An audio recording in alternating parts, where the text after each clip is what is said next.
Right, hi guys, it's time to learn some RE just before our exam, and I'm going to save some lives while I do it. Hello dog.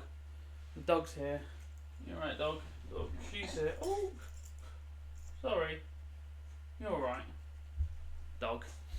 I love the dog. So, first topic, let's think about the themes that we're going to do. We're going to do themes A. B I can't make with my fingers because I don't know how. D. And E. I hope those aren't gang signs in other cultures that I've offended people with. I'm sorry. So, theme A is relationships. Theme B is called life issues, which is just gobbledygook, but is abortion, euthanasia, and some ones about creation and the afterlife. Theme D is war, the loveliest one, and theme E is crime. For my money, the hardest one of the four we do, but maybe the most interesting. So, as we're going to start, player name, revision, yes. As we're going to start with theme A, which is the relationships one, I thought we'd start off by being a fireman, because firemen are the most, or fire lady, firefighter, that's better. Firefighter, because they're the most romantic. So, first topic is marriage. Marriage is the joining of two people in the eyes of God. Never come up as a 12-mark question specifically about the nature of marriage. So there could be a 12-marker like it's a duty for all religious people to get married. I mean, that could be the 12-marker, or it could even be the opposite. Oh, firefighter. Let's go for the snow, because then the snow can help put out the fire, because snow is water, but colder. Right, will be female, because we had boy firefighter last time, and I was dismissive last time. Okay, we've got three bodies, small, big, small again. We'll go small then, they're the same. Hat, we've got to have a fire helmet, you can't just wear a cap to a bonfire. Red, yellow, I like the black helmet. Glasses. Face mask, no. No need for a face mask this time. The fire will burn the COVID away. So, I don't need to read. So, if you're talking about the purpose of marriage, you could say, Christians all should get married because they want to follow the example given in the Bible, that a man shall leave his mother and father and be joined to his wife in one flesh. Okay, they are joined to their wife in one flesh. This is important because it's the idea that this is the ultimate act of commitment, and you're following the example of Adam and Eve, which is really important to Christians, okay? Okay, let's get going into the fire truck. Fire truck, okay. I'm using a laptop now, so I can't really move the mouse at the same time as walking. This is going to be even better. Okay, click the vehicle. Click. Why shouldn't Christians get married? Well, there's not really a religious reason why Christians shouldn't get married. Why can't I drive this? Okay. We're getting out again. We didn't like that fire truck. Oh, there's no steering wheel that side. Right. So why shouldn't Christians get married? There's no real religious reason, but you could say, the divorce rates are so high now, marriage is so expensive nowadays that money could be better spent on other things, like giving money to charity. You could say that in the modern day, a couple don't need to have a ceremony to show they love each other.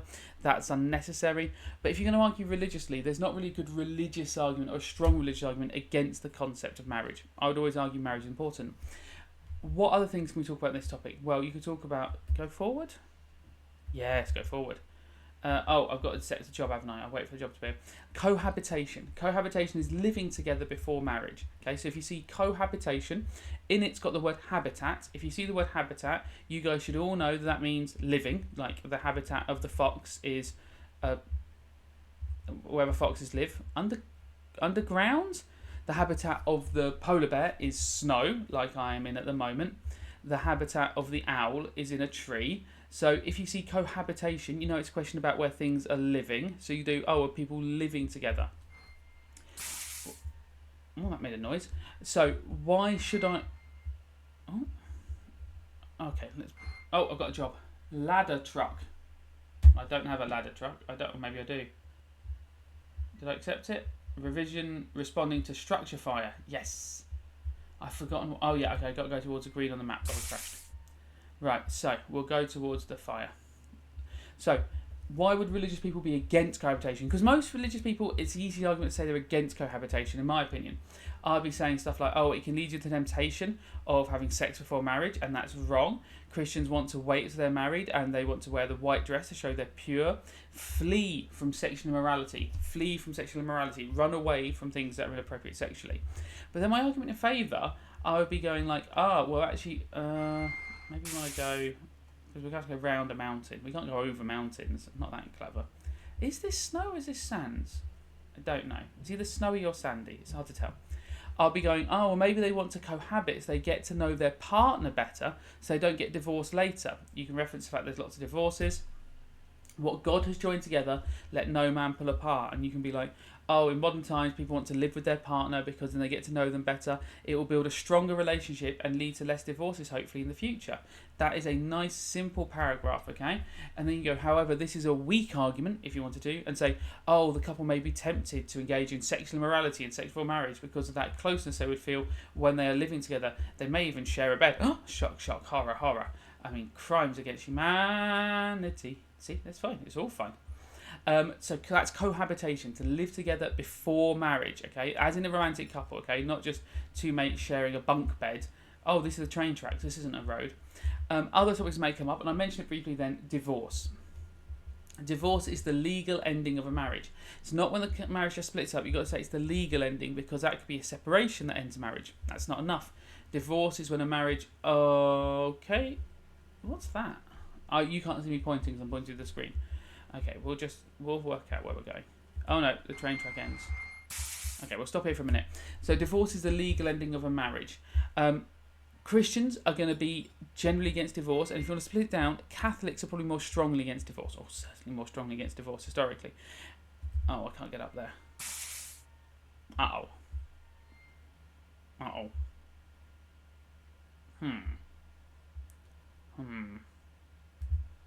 So, the reason Catholics are more strongly against divorce is a few reasons, but I would be arguing this will make it. I'll slowly get out of this problem.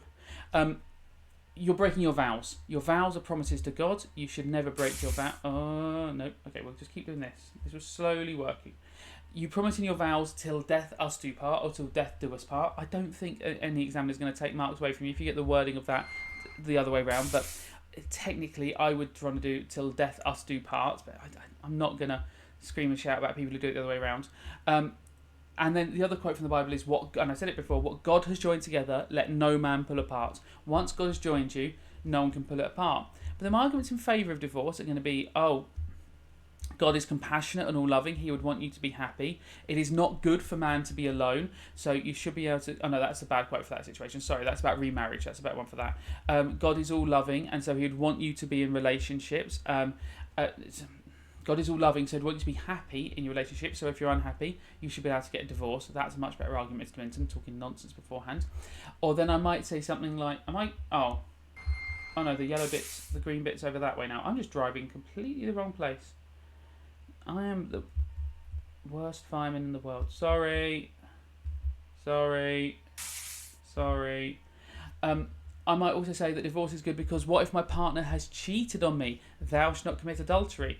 Then if they've cheated on me, then surely I should be allowed to go and divorce them because they've already broken their vows, and then I'll be able to get divorced. Or you might want to talk about situations of abuse or domestic abuse, being like, well, that person has made the marriage impossible to fix anymore, so divorce is the only kind option, okay? Then the other term you could use in this one, if you wanted to be really fancy, is reconciliation. You could say, however, it's better that the couple finds reconciliation, repairing that relationship. We normally use it in terms of war, but you can use reconciliation for personal relationships as well. Don't forget, Evan, reconciliation is actually raccoon civilization in your mind because you're an absolutely incredible human. And the raccoon civilization, this is how we remember in our class, reconciliation, had a big war and then they made peace together. So that's how we remember reconciliation. Okay, I've got to go and find the fire. Other topics that can come up. Contraception. Contraception is Contraception is any method a couple may use to stop a pregnancy during sex, okay? Because for most religious people, the best way not to have children is abstinence or chastity, to not have sex in the first place. Sorry, the dog was sniffing yourself. Don't sniff yourself, Rosa. You smell fine. Okay, the fire should be coming up soon. Whoa. Okay, there's the fire. Okay, it's a big one. It's a big one. I wonder what I do. Click. Okay, I've put the hazard lights on. That's good. Hose pipe. Hose pipe. We'll work this out in a second. Right, well, hang on. Trunk. Fire. Water hose. Oh, what? This doesn't seem like it's going to be very useful on its own. Right, we'll work this out in a second. I hope everyone's fine in there. Contraception is obviously barrier methods of contraception, condoms, femidoms, stuff like that. And then it's stuff like the pill. What's the religious view on it? How do I put this down? Flashlight. Okay, now I've got a flashlight and a hose. This doesn't seem like it's going to be useful. Oh, can I plug the hose in there? So, what are the... Click. Yes. Okay. Active fire 16. Right, how do I... Okay. Oh. Is that helping? Okay. Why are some religious people against contraception? Well, you might do reasons like, oh, they're against contraception because it goes against God's natural plan for us to have lots of children. God wants us to have lots of children. Why does he want us to have lots of children? For church growth, to grow the church, silly. He wants us to have a really nice big church, okay? And so he says, go forth and multiply. This seems to be effective. Yes, I think I actually put out a fire. He says, go forth and multiply, okay? Oh, no, sorry, be fruitful and multiply. That suggests have lots of children, so contraception is wrong. Also, contraception goes against God's natural plan, okay? What's God's natural plan? His natural plan is... whoops. It's lucky in this fire none of these crisps burnt. I thought crisps would be flammable, but apparently not.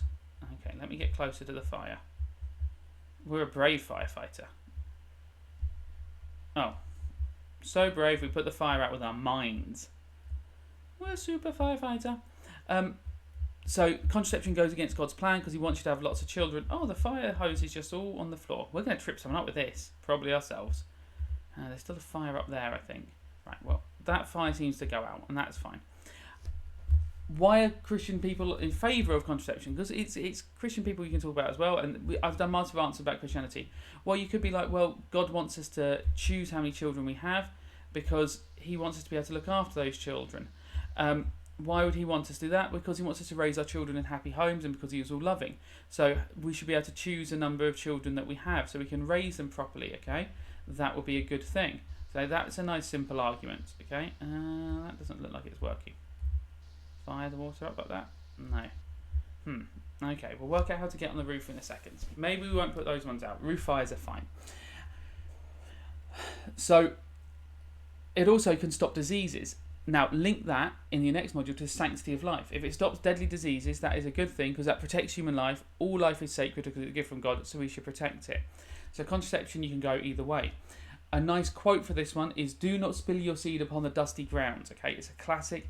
That quote means that you should only ever be using your seed in order to try and get someone pregnant, and contraception stops that. So do not spill your seed upon the dusty ground. Okay, it's not directly talking about contraception, but many Christians use it to reference contraception. Okay, I don't know if the water's getting that far, but I'm just going to fire from here because it seems sensible. Right, I don't know. Right, I wonder if there's some stairs I can go up. This is why it said bring the ladder truck. Okay, I don't know how to find a ladder truck. What other topics could come up? Let me look through my long list of topics that could come up. We've done that one. Oh, family types. Family types is a frustrating one. Family types is the different types of family you can have. And the term I'm worried about coming up is nuclear families.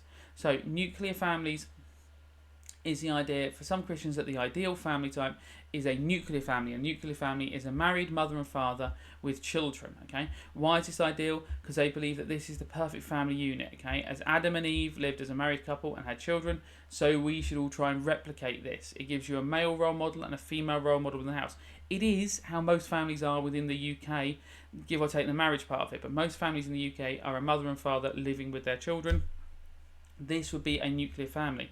However, that doesn't count other families, which I would argue are perfectly as good, like reconstituted families, which is when there's been divorces and maybe remarriages or step parents or step parents or stepchildren, that's the phrase I was looking for, or extended families looking after children, a single parent being raised by sort of grandparents and stuff like that.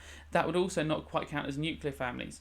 So why nuclear families the best? Because nuclear families follow the example of the Bible with Adam and Eve. Also, it gives them a strong role model for male and female. Why are the other types of family more important? Well, they wouldn't be necessarily more important, but you could be like, oh, actually an extended family is better because there's more people to help raise a family. A reconstituted family is better because if the marriage has ended and it was unhappy, the children would be raised in a happy home. It is better to be with step parents who are loving and love each other than in a family where the couple are unhappy. Those are sort of things you should be talking about, and God wants you to be happy. Simple things like that. I have no idea how we're going to put it. Oh, active fires 11. See, I am successfully putting out the fires just by watching them burn out. And this is what more firemen should do. Just be patient.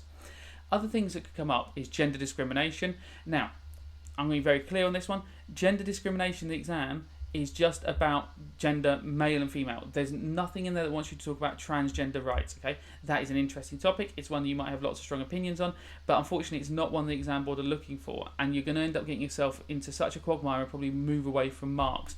Just stick about whether in traditional male and female and whether there should be discrimination, okay? Your nice quote for that one, if you want to do like the Bible is sexist, is like women must remain silent in church and be like, this is unacceptable. The Bible suggests that women should be treated like this. Women must remain silent in churches, and you can be like, oh, this is why there is gender discrimination within a religion. Or you can go, no, everyone should be the same in the Bible. God made man in his own image. This means mankind is all created in the image of God, so we are all equal. You go, no, men and women are given separate roles by God. Separate but equal, you can start going to that men and women have separate roles, and in the Garden of Eden we were told to do different things by God, so this is our role within society. And you go, no, for we're all one in Christ Jesus. There is no male or female. So this is a quote from the book of Galatians, where it says, I put out the fire, I'm the best fireman in town. There is no male and female, for we're all one in Christ Jesus. I wonder how I put this down. Q, weapon wheel, that doesn't do anything. Flashlight, that doesn't do anything. I think I just... Mission cleared. The best fireman in town. Click. Then I put my hose away. Click. Then I cancel. Cancel. Best fireman in town. Rescued all the people. Right. I didn't. I just waited for the fire to go out. Occasionally the fire engine makes a funny noise. What else could come up in this topic? I think that covers most of the big release. Oh, same-sex relationships. Okay, same-sex relationships. If you see anything about same-sex, it means homosexual relationships. You're going to talk about how homosexual relationships are traditionally against most Bible teachings and Muslim teachings. God made Adam and Eve for one another. The Bible says a man who lies with a man should be stoned. That is your other one. Stoned in that sense means hit with stones until you're dead. So you can be like, oh, this suggests that homosexuality is wrong. And then you go, counter argument is God is all loving. It is not good for man to be alone. Jesus himself doesn't mention anything, but I don't know what this is. CAD. Jesus doesn't himself mention homosexuality. He just says flee from sexual immorality. So then, except, what does that mean? What this is. Back. It's gone to a structure fire. Oh, crikey. How do I get rid of you? Left shift, computer on, off. Oh, yeah, okay. Where's the fire? Behind me. So, it's in the same town. Nice and easy to get to this fire. We're a firefighter. We're so cool. So I think that covers everything. Oh, homosexuality is correct. Yeah, I said homosexuality can be correct. It's not good for man to be alone. God is all loving. We shouldn't judge. Judge and you will be judged. Forgiven, you will be forgiven. Other people are free to live their lives how they want. The classic ones about why we shouldn't be judging people, which is obviously the obvious bits. So, theme B, religion and life issues. And in fact, because of that, I'm going to stop being... Do I know how to stop being a policeman? No, a fireman. Firewoman, firefighter. God, I'm awful. Right, we're going to go and be a doctor because this one has some medical ideas in it. Okay, we were a very good fire engine, firefighter. We weren't a fire engine. So we're now going to be a medic because this one has medical issues. So the first thing to talk about is the sanctity of life. The sanctity of life is that all life is sacred because it's a gift from God. That's what the sanctity of life means. So any question about the sanctity of life, you're going to talk about how all life is sacred because it's a gift from God. What does that apply to? Well, It can apply to 3 topics in my mind quite clearly. It can apply to abortion, euthanasia, and I think onto animal rights as well. Now, sanctity of life doesn't apply to animals. That's about humans. But you could say, because of sanctity of life, we are allowed to use animals to keep us alive because our lives are more valuable than theirs, because our lives are given by God. Okay, we were such a good firefighter that now, red or yellow? Red or yellow? Yellow. Okay, we were such a good, that our lives are more valuable than animals, so we can value them higher. So in terms of like animal testing, we can test a new cancer drug on rabbits because the sanctity of life means our lives are so valuable, it doesn't matter if an animal dies for them. So let's talk about the first of those topics I mentioned before. I think I said euthanasia first. Euthanasia is spelt, first of all, with an EU at the start, okay? Euthanasia, okay? It means a good death, and it's the idea, we'll be male this time, because we were female last time, even though I kept saying fireman. Because I'm stupid. Oh, I like him. He looks burly and strong, and I think we're going to have to be strong. We'll have a little blue hat. Oh, yeah. We've got to look cool. And doctor should wear a mask in case we spit in the patients. There we go. So, what was I saying? Euthanasia. Euthanasia is the idea of a good death, okay? A good death because if someone is really poorly, you'd want to help them to die so they're no longer suffering, okay? Hopefully, as we're being a doctor in this one, we won't have to like deal with any euthanasia situations, but you never know. I don't know what's in this game. Maybe we're going to deal with some euthanasia at this point, okay? I don't know. That was a noise. So, for example, a patient may be suffering in terrible pain and may want euthanasia to help end their life. Diabetic emergency. I'll be there. Where's the wheel? Here's the wheel. So, in we get. Got my whole ambulance. Why is the Bible in favour of, or Christians and people in favour of euthanasia generally? No, they're not. Why not? Sanctity of life. Life is a gift from God. God gave you life. Only God can take it away. Thou shalt not kill. Euthanasia involves a person killing someone, so it is always wrong, okay? Why would God want us to suffer? Well, because he is testing us maybe, okay? Can you prove that in any way? Well, no, obviously can't prove it, but evidence to suggest that would be the story of Job in the Bible, Job. The story of Job. Job is punished, and it is a test from God to see if he can deal with suffering. What's that got to do with euthanasia? Well, maybe where they're suffering is a test from God, and if they have euthanasia to end their life, they are failing that test, and they will not get into the kingdom of heaven, which is where we're all trying to get. Why? Any other reasons there'd be against euthanasia? Yes, because suicide is wrong, because only God can take life. That's a nice simple one. These are all sort of pretty simple reasons that, we're driving in the sand. They're self-explanatory. Why it's wrong is pretty easy. Why it's right is more difficult, and you're going to have to go for God is all loving. He wouldn't want us to suffer. Treat other people as you wish to be treated. If you would not want to suffer, why would you want to see one of your loved ones suffering? God gave us free will, so we should be able to choose how to end our lives. When the Bible was written, you could argue, and I'd say this is a weak argument, but it's one you could write. When the Bible was written, people didn't have so many medical complaints because they didn't live as long. Nowadays, people are more likely to suffer from long-term medical problems, so they should be able to use the medicine that God has given them to end their pain and suffering. Okay. The second big medical situation that come up is abortion. Obviously, abortion, very serious, sensible issue, so we're not talking any nonsense about it. But what's our arguments against abortion? Okay, why is it wrong? Well, you're going to go that the sanctity of life can even apply to unborn children, and that's very much a Catholic view. Catholics are 100% into this view. They believe life starts at conception. Oh, I'm going the wrong way. They believe life starts at conception, okay? Before you were in the womb, I knew you, okay? That is what God says in the Bible, and this is the idea that, oh my Lord, that God is saying that you were alive to God, you existed before you were in the womb. So certainly, once you are there, okay, once you're in the womb, then you cannot end that life. You're going to use thou shalt not kill again and say thou shalt not kill applies to an unborn life in the womb, okay? When do Catholics allow an abortion? Well, Catholics would only allow an abortion in something called the doctrine of double effect. That's complicated. If you can't remember it, that's fine. Catholics would only allow an abortion if it saves the mother's life directly. Why is that? Because, oh, sorry, I almost ran you over. You very rarely see people walking around this game. They would say that if it saves mother's life, then it's okay to do an abortion because you weren't aiming to do the abortion, you were trying to save the mother's life, and the abortion was just a side effect of doing that, okay? Oh, P, spotlights. Oh no, lights panel. 1. Excellent. Oh, I did lights on the side. That's Oh, no, there's the house I've got to go to. How do I get out? I've forgotten how to get out. Engine. Oh, no, I've got the lights panel. Is that why I can't do anything? Click. Yes. Right, let's go save some lives. So, we'll go in the house first and see what's wrong with this person, and then we'll work out what equipment we need. Maybe we need a stretcher? I'm not sure. I can't see anyone yet. So, hello? Why are some people in favour of abortion? Well, if that person is suffering, the door is locked, use door ram or Halligan. Who's Halligan? Oh, there he is. Hello, can you open the door? I'll go get Halligan. I don't know who Halligan is. But if they think if you're suffering, you can also see why is abortion in favour. Why is some religious people in favour of abortion? So if the person is suffering and in pain, then they may want to allow that person abortion because God wouldn't want them to suffer. If they've been sexually assaulted, God would not want them to suffer in that situation. The Church of England does approve of that as an argument, okay? But you could also say simple reasons like the quality of life.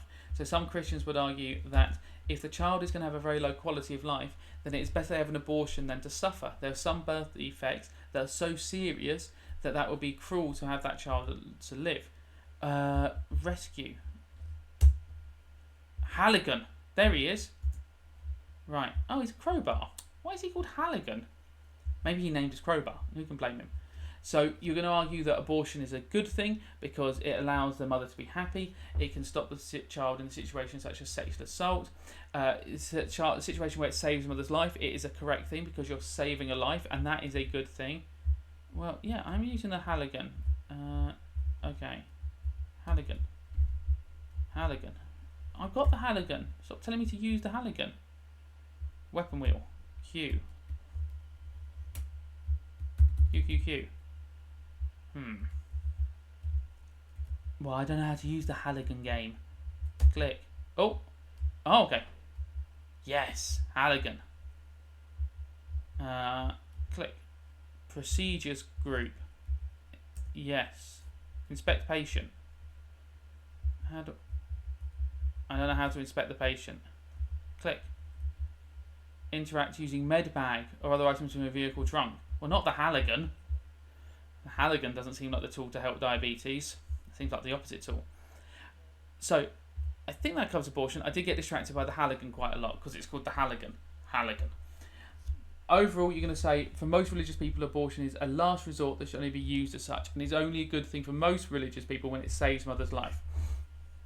Now, Muslims have got a nice, simple view on this in terms of explaining for an exam. They would say that before 120 days, the mother's life is more valuable than the child's. After 120 days, the child's life is more valuable than the mother's because after that it has the baby's soul. Now, actually, the Muslim view is much more complex than that. But in terms of answering an exam question, that is what I would argue. Medic bag. Yes, please. Right. We put the Halligan back, and now we have the medical bag. Don't worry, we're coming with a medical bag now. The other topic you might use sanctity of life on is animal rights and animal testing. You might say, oh, the sanctity of life means that animal testing is acceptable because testing on animals is good, because by testing on animals we're making sure that we can save human lives. Why should we do this? We have dominion over them. Click. Inspect patient. Inspect his knees. Right leg. Pulse found. I would hope in his leg. We're testing his pulse on both his legs. And his body. Are we just testing his pulse everywhere? This seems like a strange medical procedure. Breathing. Pulse found. And he's conscious. I know he's conscious. He's looking at me. Pulse found. Okay, we expected him. Okay. Right click to stop inspection. Glucose test. Because it's diabetes. It said when we got here. Medications. Oral glucose. PO. Medications. There. Have your tablet. Oh, you got water as well. That's lucky. So, we could have tested those tablets on animals. Why would it be good to test those tablets on animals? Because by testing them on animals, we're making sure they're safe for humans. And we just saved this man. Okay? Interact using medbag. I've got the medbag. Right, what do I do now? Clothes? Ah! Oh! I didn't mean that. Sorry. Move to stretcher. Move to stretcher? Oh. Where'd he go? Uh-oh. I think I sent him to like a different world. I miss him. So, that was good to test the drugs on animals, because by testing drugs on animals, we're making sure they're safe for humans, we're saving lives. We have dominion over the animals, rule over the birds. Oh, there he is. Hello. And I'm just going to put my bag back. Right, I'll take you to hospital. Be safe in there. Be good. I don't even know where the nearest hospital is, so we'll just drive around till we see a hospital. That's fine. Oh, EMS things. Is that what I'm going towards? That'll be fine. So, why is it wrong to test on animals? You could go, well, animal lives are also very valuable. God created all the animals as well, so we should look after them. He created animals on the 5th day of creation, and we have stewardship over them.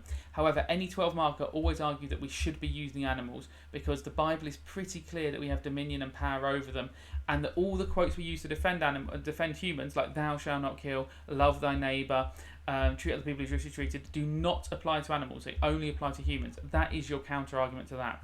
Overall, you're going to say we should use animals, and you can use basically the same arguments for why we should use animals as food. Okay. The Bible literally says everything that moves shall be food for you. That's pretty clear that we can use animals for food. However, you could make a good argument in the modern day we don't need to, because there are so many vegetarian alternatives. There's no need to kill God's creation to keep ourselves alive. But I think I'd always argue with, even though you don't need to, it is clearly acceptable in the Bible to kill animals for food, because human life is considered more valuable, as we have the sanctity of life. God made man in his own image. We are special. Well, when did God make man in his own image? During the story of creation. The story of creation can also come up in religion and life issues. Why is that important? Because in religion and life issues, you can talk about how, like anything about the creation story, but it might also ask you to compare it to scientific arguments. Okay, it might ask you to talk about fundamentalist or liberal views on it. So fundamentalists believe that God created the world exactly as it says in the Bible, okay? Exactly as it says in the Bible. This means it was created in 6 days and a day of rest, and things like evolution and the Big Bang Theory didn't happen. Whereas liberal Christians might believe in scientific explanations of the world and be like, oh, look, I compare my religion with some science. I believe that when God created like mankind in the Garden of Eden, that was actually him creating the first cells that evolved into humans. And when the Big Bang happened, that was actually in the Bible. It said, let there be light. You can compare these sort of ideas and say some Christians believe that though science is how the universe was created, God made these scientific advances happen, okay, on the creation story. But then you know the creation stuff from your first exam anyway, and I'm going to say other stuff you know from the first exam. Oh, I lost a point for knocking over a sign. That seems harsh. The other thing you can talk about in this one is afterlife. Well, you should know all your afterlife stuff, okay? Everything about heaven and hell can come up in there, and you can explain it all really well. I don't think that's that difficult. You should be fine. Right. How do I get this man out? Stretcher. Oh. Right. Okay. Stretcher. Okay. Whee! Come on, mate. We're taking you to the hospital because you've been very poorly. Oh, you better be more poorly if I smash your head in that. Right. Oh no, stretch a bit there. There's a stretcher symbol over there. Right. Yes. Let me just check. I've covered everything that I had in my theme B. Life 1. Okay. Quality of life, sanctity of life, value of life. They could talk about the environment as well. Anything about the environment, you want to talk about how, yes, we should look after the environment. We have stewardship over it. We have to look after God's creation. God created it. God is almighty, so we must protect his thing. However, we can use all the resources because God made it for us. He gave us dominion over it, okay? Rule over the world, okay? God gave it to Adam, all right? Origins of human life, we've done stewardship and dominion. On a creation question, be very careful to read it and see that it says creation of human life or creation of the universe. Creation of human life, you want to be talking about the creation of Adam and Eve and evolution. Creation of the universe, we're talking about Big Bang and everything in the whole universe. Abortion we're done, euthanasia we're done. Right, peace and conflict. Right, okay. I wonder who that man was. He was great. He might be my best friend. I miss him. I know I shouldn't have taken his shirt off when we were in his house. That was rude. Maybe I needed to check his heart and it was easier to see that way. Okay. Let's go and save another life. Hopefully it will be more complicated, this one, because we're lifesavers. Right, theme D is war, and boy do I love this theme, okay? I'm going to have a little break for a second and just sit in my truck until someone gives me a message. So many of the questions come down to the same idea. Should Christians fight, or should religious people fight, or should they not fight? And you're going to go, yes, religious people should fight, okay? Gunshot wound, yes please. Someone has been fighting. This is excellent. So whoever's been fighting here is not what we call, I'm going to do this topic first, a pacifist. I crashed into the wall already. A pacifist is someone who will use violence, who won't use violence in any situation. So you probably in your class would have watched at some point Desmond Doss in Hacksaw Ridge. He was a pacifist who went to World War II and refused to use violence, okay? Why did he do that? Because he believed that killing was wrong. He believed in the teachings of thou shalt not kill and turn the other cheek. That the Bible made it pretty clear that you should not take a life, okay? You shouldn't take a life. So many people are pacifists. They refuse to hurt people or use violence in any sense. What's good about being a pacifist? Well, being a pacifist stops other people being harmed. It makes the world a more peaceful place. It means you can work for forgiveness. It stops deaths happening. What's the problem with being a pacifist? You cannot defend yourself, so can't follow the Christian teaching of an eye for an eye, you could say. You could say Jesus also says that we should protect the innocent, okay? If you do not have a sword, sell your shirt and buy one. Sell your shirt. I took that shirt off that man who was having the diabetic problem in his house. Well, maybe I should have sold his shirt and bought a sword, okay? That is an argument. The Bible also says there is a time for peace and a time for war, suggesting that sometimes it is the right time to fight, and being a pacifist is wrong. And then you can always link that to holy war and being like, many Christians or Muslims, depending on your paragraph you're writing, would disagree with this because being a pacifist would be wrong. If your religion was under attack, they should always defend their faith. For example, Muslims have a duty to defend their faith under the lesser jihad. That would be an absolutely beautiful paragraph. I'd love to see one of you lot writing. Anything else you can say about pacifists? You could give examples like Martin Luther King, who was someone who used pacifism with protest in order to achieve great change in America.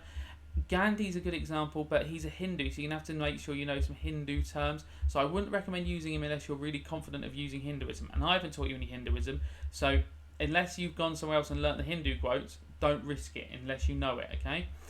The opposite of probably pacifism in terms of exam question stuff is just war. Just war is the idea that some wars can be justified and there is a just war, a right war. It was come up with by a guy called Jump Time.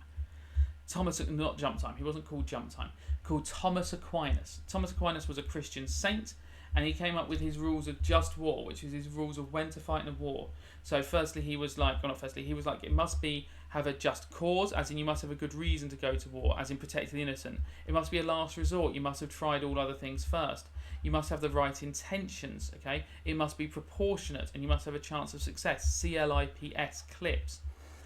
Why did he say all this? Because he thought that sometimes it was necessary to fight in a war, but in fighting a war you must try and always do it in the right way to please God. This is the just war theory. There's a police car here because there's been a gunshot. Okay, someone's been shot. Let's hope it was just an accident, maybe a hunting accident.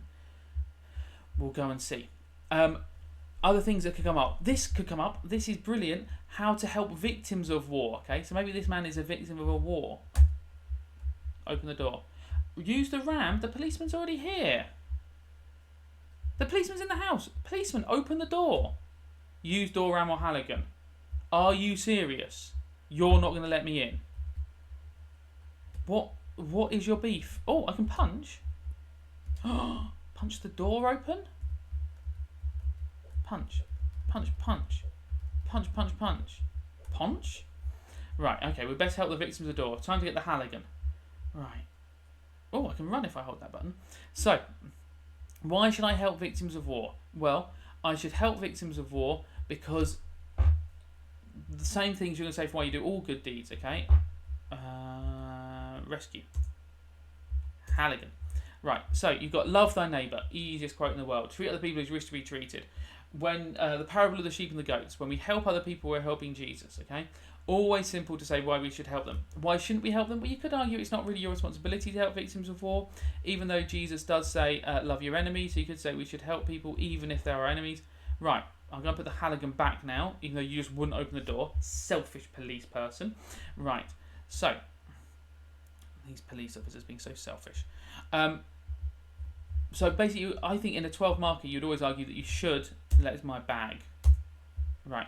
That you always should help victims of war. I think that's the easier argument every single time. Okay. No rush. We're just going to wander into the house and see this gunshot victim. So holy wars are a war that is fought for a religious reason to protect the faith. Okay. We mentioned them briefly when we talked about pacifism. So these could be stuff like the Right. Where's this victim? Is it you? It can't be you. You're a police officer. You look fine. In here. Well, that's the toilet. No.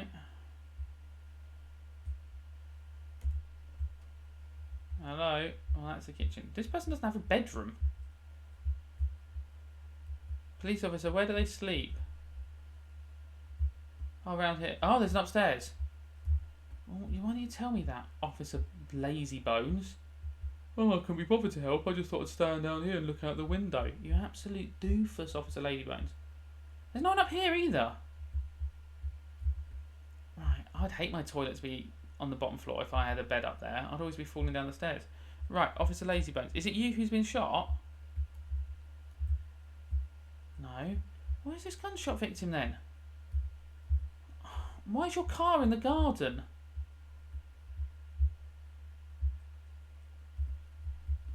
Officer Lazybones, what have you done?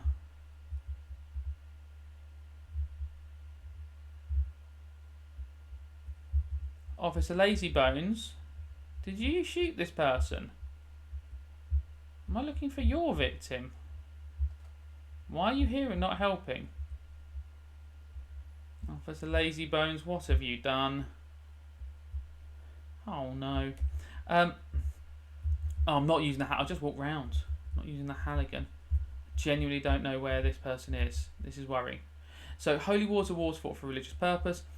Jihad, lesser jihad, is the Muslim duty of all Muslims to defend the faith. Why have they got to defend the faith? Because they must protect it from attack as a duty of all Muslims. Otherwise, the religion may not exist anymore. When the religion started, it was attacked multiple times. Don't forget, Muhammad had to start the religion by defending it. So that is a nice, easy reason, okay? Right. Hello, Officer Lazybones. Oh, what's going on? You've got trees in there. Right, we're going to have a little pause. Why else would Christians always... Oh, there's a fridge. Why else would Christians want to go to holy war? Well, they might believe that holy war is the right thing because they want to defend God and show God that they truly believe and they're willing to die for their faith, okay, to show God their dedication and commitment. However, what's more important than fighting the holy war? You could argue reconciliation, making peace, and forgiveness are both more important, and it's more important that a Christian tries to make right on their relationships rather than taking more life through a holy war, that God wants to teach forgiveness. And then you can use your quotes, go, oh, holy war is important because eye for an eye. Christians should protect their faith, and they should attack anyone who attacks their religion. Declare a holy war, call the troops to arms is a quote for that one. I'm just going to check the body's not under the car. I've just got a horrible feeling that the policeman has run them over. I don't know how to put my bag down. I'm going to go put it back in the truck. Right. But I'm very concerned about this person. Right, click. No, I don't want any other equipment. We need to find the body first. Now, let me just check if there's anything else I wanted to teach on this one. Peace, I think you should all know what peace is. Justice means fairness, okay? Let justice roll like a river. Let justice roll like a river. Just war I've done, holy war I've done, pacifism I've done. More reasons. Oh, reasons for war they might ask you about, okay? So reasons for war, you could say retaliation is a reason for war, eye for an eye. That's okay because they attacked you, you should attack them. But Jesus says turn the other cheeks, that's a bit naughty. Greed, always say that greed is wrong. If there's any question about greed, say it's a wrong reason to go to war. It's against the principles of just war. And Jesus says the love of money is the root of all evil. Actually, it's in the book of Timothy. Self-defense, to protect yourself, you're going to be attacked. Yes, because you're going to be saving lives. Absolutely fine. And religion, we've talked about that with holy war. So, I'm going to stop being... Is there a body underneath this van? No. Well, I want to stop being this one because I don't like it. It's freaking me out that there's a ghost. Right. And the final section is crime and punishment. And it would make most sense if for crime and punishment... I was going to be the police, okay? The police would be the most important one for crime and punishment, and I've got 15 minutes, which is exactly what I gave myself. I think this one has the most language in it, okay? The most language to learn. So first of all, you've got reasons for crime, okay? This is difficult. Things they can ask about could be stuff like mental illness or addiction. or greed. They could talk about hate crimes, or they could talk about poverty. You're going to have to make sensible decisions about this, okay? And they might ask you to explain how a Christian might treat a person who committed a crime because of this reason, okay? Your most logical answer nearly every time is going to be about forgiveness, okay? Christians would aim to forgive that person because the Bible teaches forgive 70 times 7. No matter what they've done, the reason to do it, the Bible teaches we can all be forgiven. In the Bible, Jesus is able to forgive Dismas, who is a thief who's forgiven on the cross, even though he has done nothing to earn his forgiveness. All he is repentant and asks Jesus for forgiveness. Jesus even forgives those people who are crucifying him when he says, Father, forgive them, they know not what they're doing.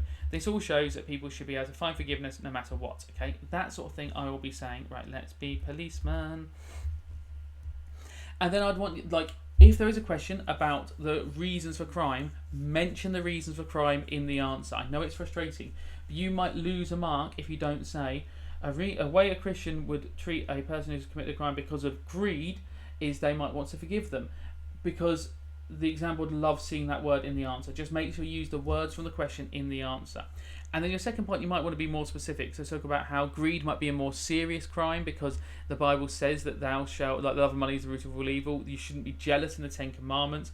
You could talk about how addiction means that a person might not be thinking correctly and so might deserve more forgiveness and maybe a lesser sentence. Or you might say addiction's worse because they've let themselves become addicted to something that is damaging their body that God has given them. Mental illness, you could talk about how they don't understand and they've lost their free will and their ability to control themselves. Poverty, you could say that, like, you link that once again to money, and love of money is the root of all evil, and they could rely on charity and stuff like that. I know it's not very realistic, but it's a thing you can say that gets you RE marks. Okay, police. The other thing, okay, we'll be in the city centre because that's where most of the crimes would be. Right, we're going to be female, and we're going to be tall female, and we're going to have, I wore that hat last time. Oh, yeah, got to wear that hat this time. We're getting serious. Yeah, we're going to be a serious policeman. Right. Tactical. What are the aims of punishment? If anything about the aims of punishment comes up, that is talking about why are we punishing people? What are we trying to get out of it? The 3 they can ask you about is retribution. We are punishing them to make them feel bad about what they have done. They have hurt someone, so we are hurting them. Maybe not literally, but sometimes literally, okay? Retribution. The quote that sums it up perfectly is eye for an eye, okay? Retribution. If you're struggling to remember which it is, okay, I struggle with a good way of remembering retribution. You just have to remember that word. Deterrence. Deterrence is to do a punishment that's so bad or bad in a way that it puts other people off committing the crime or stops a person committing the crime in the first place or means that person won't commit the same crime again because its punishment was so bad. If the punishment in your school for having your shirt untucked was being executed, people would have their shirts tucked in because you'd be like, well, I don't want to be executed in assembly tomorrow. I don't want to see that my brains are splattered all over the wall, so I'm going to tuck my shirt in extra hard. It's a deterrent. You could say it's a good form of punishment because it makes the world a safer place, but you could say it's bad because it's too harsh and doesn't lead to forgiveness. Retribution, you could say, is good because it's an eye for an eye, but once again, it doesn't lead to forgiveness, and Jesus says turn the other cheek, so he disagreed with eye for an eye. Reformation.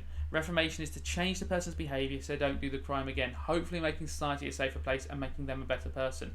You want to, if there's a 12 mark about aims of punishment, talk about how reformation is the best one because you can link it to forgiveness, forgive 70 times 7, Jesus forgave Dismas, all the stuff we've talked about already. Talk about how reformation is all about forgiveness and it makes society a better place because people come out of prison and don't commit the same crimes again. My sheriff's card's beautiful. Right, we're the sheriff. Sheriff cool. That's Daddy cool. That's the wrong song. Right, we haven't got a job yet. So, that's the aims of punishment. What are the types of punishment? Oh, speed radar. Stand in front of target. Shut down. Right, actually, let's go in the back of the car. Oh, I've turned the hazards on. Let's go in the back of the car and see what toys we can find. Because last time we found a fluorescent vest. Right, trunk. Weapons. Traffic. Spike strips. Yes, please. Right. Okay. So, the types of punishment. You've got prison. Okay. Prison is the type of punishment where someone's freedom is taken away, and click. Yes. Time to spike strip myself. Now, let's see the physics on this. Right. So, prison, a person's freedom is taken away in response to a crime they've committed in order to make them suffer or to keep society safer. Did my tyres burst? No. Well, that was annoying. This car's so much faster than all the other ones. Oh, intoxicated person seen in the area. I'm on it. I'll find them. Though I've just crashed into a wall twice, so the intoxicated person could well be me. I'm driving like I'm intoxicated. That's not very good driving. So, is prison good? Yes, prison is good. It can make the world a safer place because those persons locked away. However, you could say that it doesn't lead to reformation unless that person gets help. You could say in the Bible, Jesus said, when I was in prison, you came and visited me. This suggests that prison is a good thing because Jesus says we should visit prisoners. That means we don't give up on them. And that is a good thing. Oh, intoxicated person. She's not nude, is she? Excuse me. Oh, no, you're not. Excuse me. Excuse me. Hello. Commands. Can I have your ID, please? Carol, dearest, you've got a big bottle of whiskey in your hand right now. Right, Carol, you are a nightmare. Right, actions, Carol. Yeah, you dropped a whiskey now. Now you've made a mess. You might be going to prison, Carol. You were found with an ID card and alcoholic drink. Right, okay. Carol. Okay. Right. Alcohol test, Carol. Carol. I don't know what 0.093 is. Is that high or low? Not sure, Carol. Time for a drug test, Carol.